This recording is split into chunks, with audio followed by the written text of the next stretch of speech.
Јосип Броз Тито бил роден на 7 мај 1892 година, а починал на 4 мај 1980.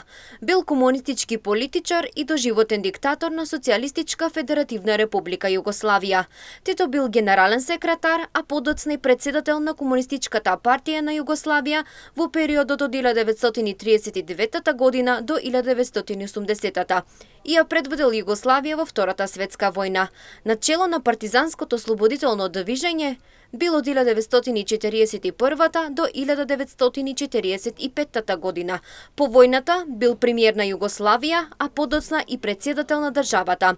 Од 1943 година до неговата смрт, тој бил оддликуван за единствен маршал на Југославија и врховен командант на Југословенската народна армија. Покрај државничките обврски и водачки должности во КПЈ и СФРЈ, Тито бил еден од основачите на движењето на неврзаните и негов прв генерален секретар.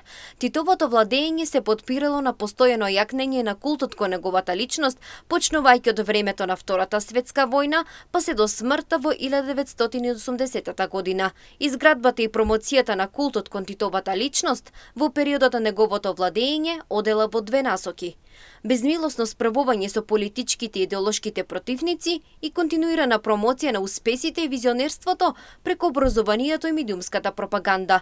Со уставот на СФРЈ од 1974 година, Тито бил прогласен за доживотен председател на земјата, што исто така значајно ги блокирало демократските процеси во државата.